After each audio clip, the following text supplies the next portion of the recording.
Hello guys, good morning. So sa previous ninyong activity is ang main topic nyo dato is saan siya pag import og data gikan sa Excel file padung sa database. So mano siya ang database nga gigamit nako during atong activity. Then ato na siya gamiton karon. Kay ang topic na pod nato karon is opposite niya. Unsaon pag export ang data gikan sa database, then buhaton nato siyang uh, Excel file nga ma-download nato. So the same gapon na mag-create yapon ko og bag-o nga project.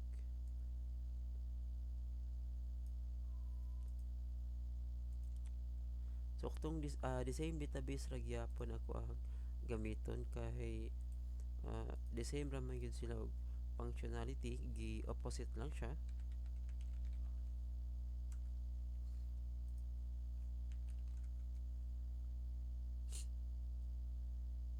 Okay.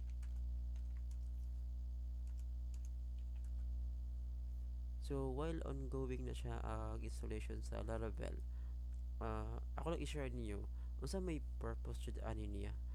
Ang base ako mga natrabaho nga mga system, usa jud sa mga required. Kay for example, if dagko nga system ninyo ang trabahoon, then need siya mag-generate og mga sales report nga unexpected ang iyahang data requirements. For example, if ang usa ka company na siya finance department, kana nga department jud ang kusog kaayo mo request og data gikan sa database. Kay kana nga data gamiton nila sila pag-review sa mga finances. So sila ang kusog kaayo mo request og mga Excel file gikan sa database. Then kini nga source code nga inyong makatunan karon mauni ang inyong gamiton. Then aside pa sa daan na second sa pinakakusog mo request og mga Excel file kini sa HR department. So hilig na siya mo request og for example list of time in and time out sa usa ka specific user. So possible usa na sa mga i-request nila. So while ongoing installation, i-pause na ako ang video para di ma di mo taas mayo ang video. Okay, so almost done na ang installation. So nag-wait na lang ko. So while ongoing na siya, pwede na nato siya i-open diri sa Android Studio. Ato lang siyang iadaan.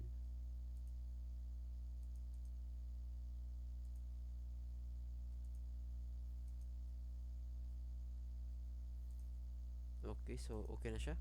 So pwede na to siyang para na.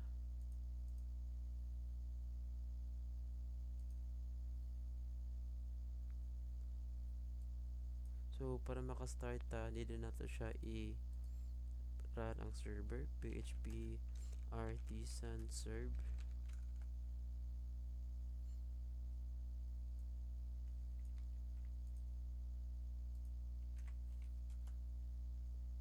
Okay, so okay ang installation.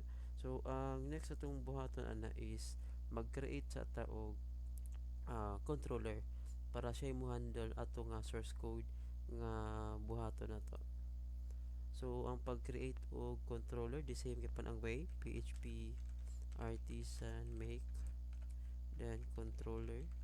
So ang name sa to ang controller karon is export file, then ma-create na siya dire. So okay siya. So mag-create og method, then buhaton nato siyang accessible. Later magbuhat og route.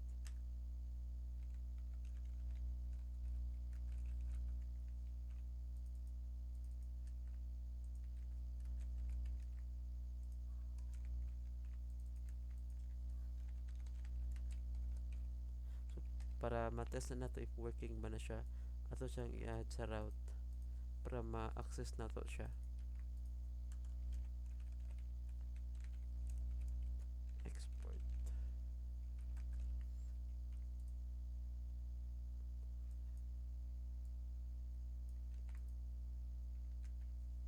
if na may mga existing repository, pwede ra gyapon na ninyo siyang gamito, no, para makompile ninyo ang source code. Then sa future pwede nimo siya ma-use as reference.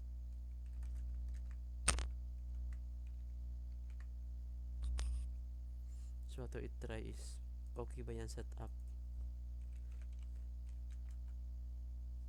Okay, so okay siya, running siya. If ato siya butang sample 45, so okay siya.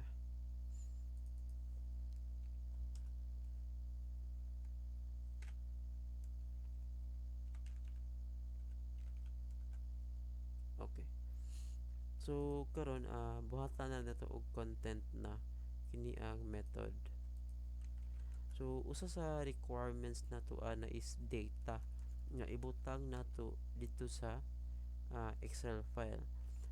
Ang nasa database nato is users. So ato mo na itong gamiton. So ato lang sa empty. So mo ni ang hold sa data nga ibutang nato sa Excel file. Then ato lang siyang i-empty sa as of now. Then usa sa need nato is ang file name. So kining file name mo ni siya mahimong file name sa tuang Excel file nga ma-generate. So since users mo siya, users master list, then ang yang extension is dili yun na siya Excel file, lahi siya nga version called CSV. So mao na ato ang extension. Then ang pag-create og file, bisag usa pa lang ang aktualisasyon ng file, need jud ta og header. So tanan nga file ano siya yung mga header, no. Ang kanang header is ang content ana declaration kung unsa siya nga file, dili kung unsa iyang disposition. For example, kini ang content ani niya is syempre kay file man siya, syempre na yun siya text. Then pwede po siya nga CSV. The next ana is iyang content disposition.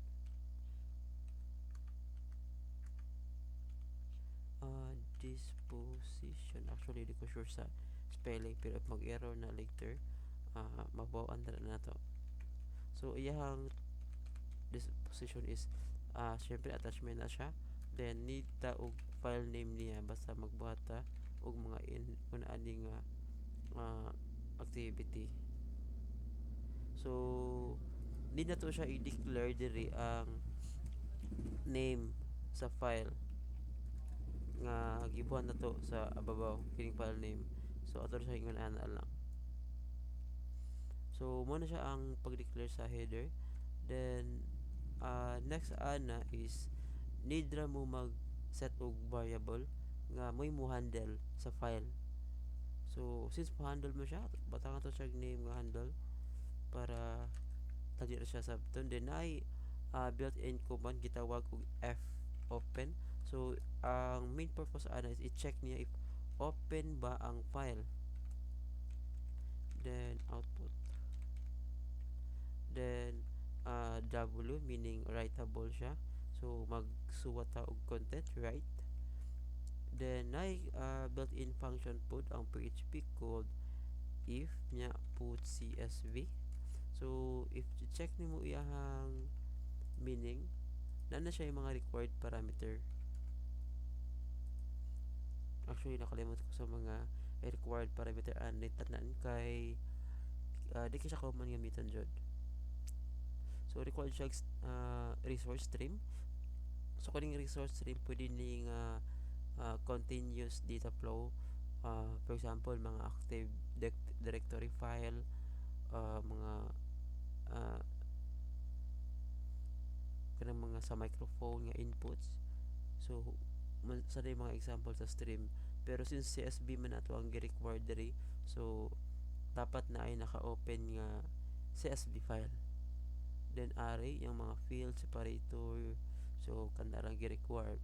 Kung makita mo na siya mga default value, so pwede na to siya empty ra. So meaning ang atong required i-input is kining duha lang, ay ang input stream o iyang mga array nga i-handle atong i-declare.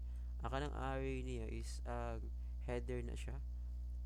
For example, mag-declare mo nga ang content sa file is mga user. So anyong i-declare as header nga nakaari sa first name, age, address, mobile number. So mo ni mga header declaration dito na sa file.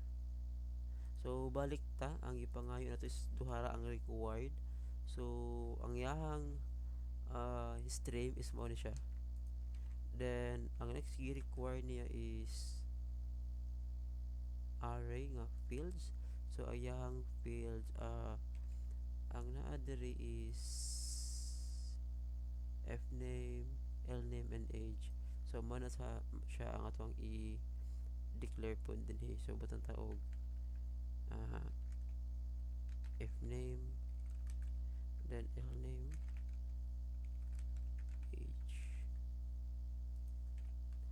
Then next nyo i-declare is ang data inputs. So muna siya ang actual na og pagpasulod og information sa Excel file.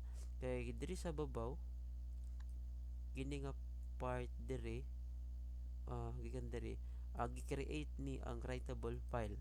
So since na-create na siya ang file mismo, ang next step na to is ato siyang butangan og content. So ang i-content na to is users, pero naka-empty pa man siya. Ato lang i-try users as user. Kini ding for each, no, wala kayo na ako ninyo na explain kung saan na siya. Ang purpose ani is usa po na siya ka klase sa loop. So kung sa programming fundamental ang nasugatan ninyo is for loop, while loop, do while. So mo na mga loop, pero sa PHP naputay bag-o nga gitawag og for loop. So kini nga user is nag-content ni siya og mga list of user. Then kining variable nga user mao na ni siya ang nag-hold sa each user. So if need niyo ang index anang a user, pwede mo magput diya og index, then mo na yung hold sa index na. Pero as of now di na ako siya need, so ako lang tinggalon. Then ang next ani is iput nimo ang content mismo. Actually mausad ni siya ang gamiton. Ito lang copy-paste. Then i-declare sa nimo ang stream kung asa siya i-input.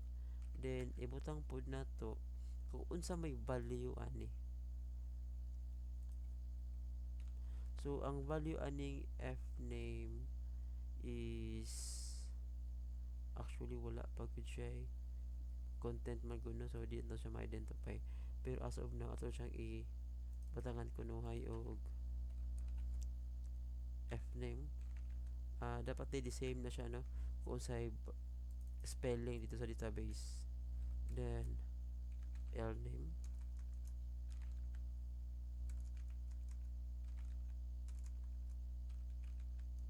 next is age.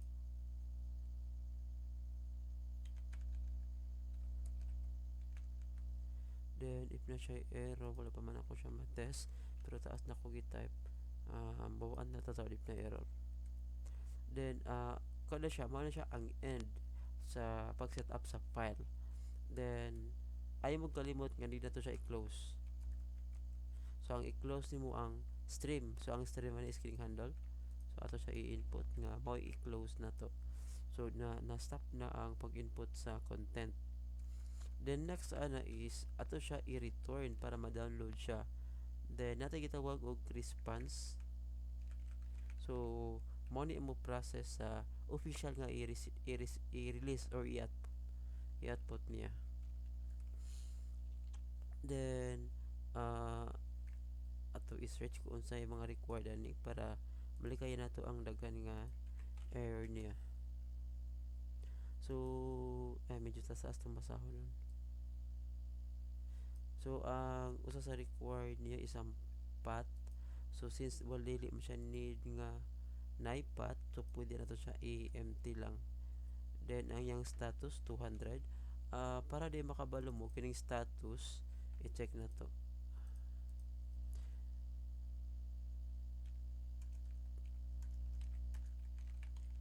So naa na siya yung mga meaning. So for example kining 200 status put pasabutan na is success. So meaning walay bugs siya. Then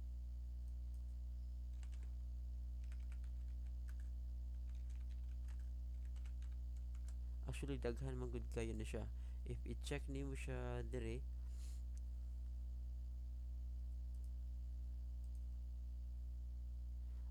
for example, so mo na siya mga 2xx success. So if 200 gani is okay na siya. So mo na 200 atong gi butang ani. So meaning if mugawa sa siya walay error. Then if 20 or 201 is created, if 202 accepted, then if 204 nakakita mo mga bugs or mga error nga 204 ang meaning ana is no content. So ma-check magtatao error nga kamo sa gaayon ninyong masugatan.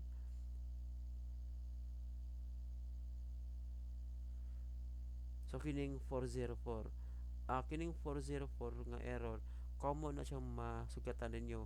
So ang meaning ana is not found. For example nag-open mo link sa page, for example kini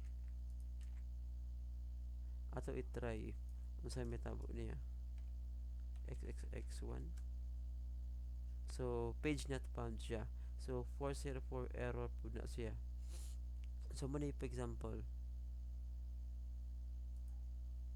So at least kabalo na mo unsay mga meaning anang mga error code. So ang 200 is okay na siya.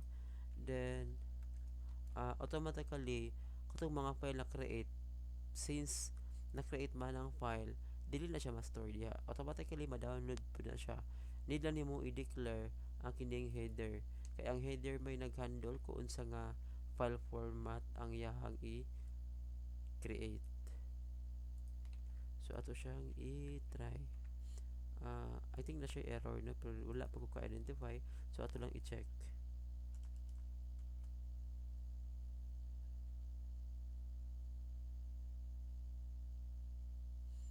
So if nana siya kadugay, possible na gud siya yung error.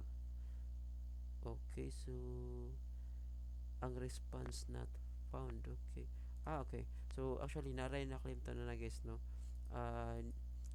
Naam gud siya gigamit nga response. So kana siya is need nimo siya i-declare diri kay PHP mo gud Laravel mo gud siya nga ready to use nga mga class. So dapat may use niyo siya siya i-declare sa daan sa babaw. Try na itong balik. Then okay. So wala na siya error guys no. If mo siya i-open ug balik, mo download ikabatay mo diri na download naman siya ang file. Na siya users master list.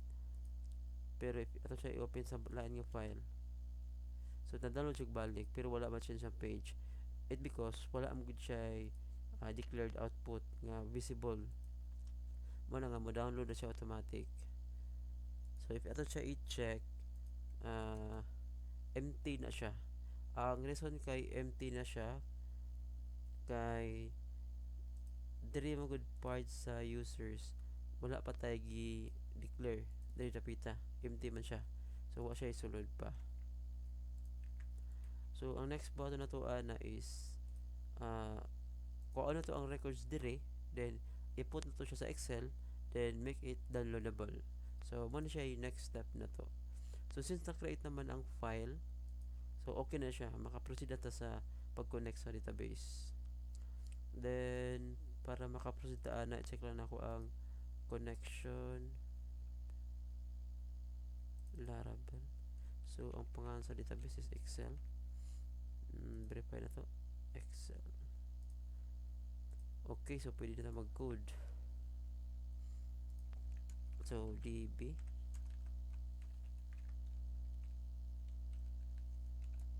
then users then get. So if imo na i-return nga siya lang to check if makuha ba niya ang all record. Okay.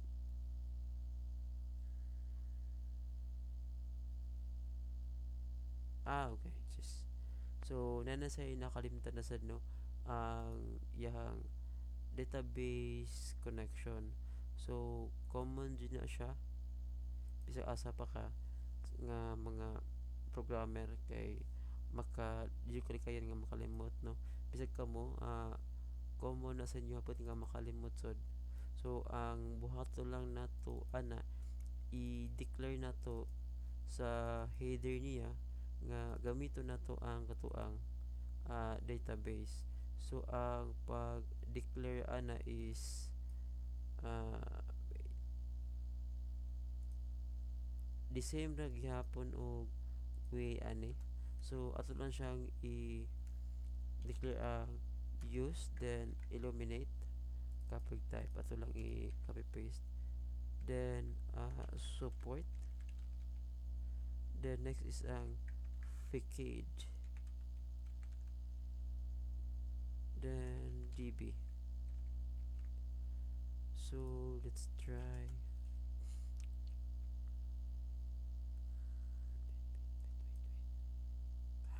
wait sa na kalimtan na sa ng S.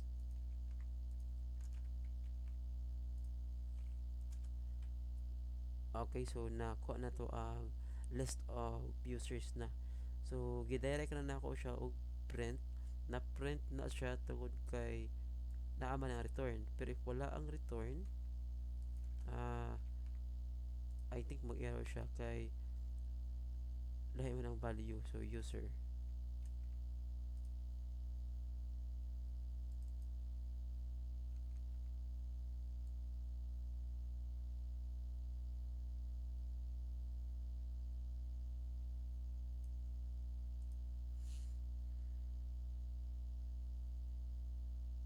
So na siya error dire. If i-check nimo ang error, iingon siya dire nga undefined variable user. So if i-check nimo ang user, i-control F lang, then pangitaon nimo ang user os dara. So use di ay na type nako dili user. So if ito siya iparanog balik, so na-download na siya. Pero ito i-check if na-appeal ba ang okay, so kompleto na siya. So na-download na nato ang Excel file. So in-anda siya ka simple no. Dali ra kaayo.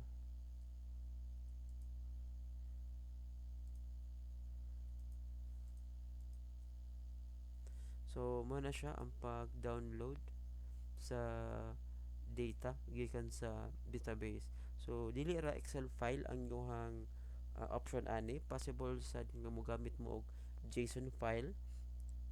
Kung mo open mo diri sa PHP My Admin, if ari mo sa export, naay option dira nga lain-lain nga klase sa file. If tanaw nyo siya naay SQL file, then napod ang option sa CSV file. So ang kining sa CSV file mao ni ang source code nga pakita nako ninyo. Mao na ang way sa pag-generate. Then napod JSON file, then ang uban PDF, actually PDF di siya applicable. Ang PHP ARI pwede po siya, SQL pwede po siya. So mo na pinaka-importante nga need nyo ma-learn nga for sure required na siya if mo work din mo as IT. So mo na siya. So ato lang i-try og balik.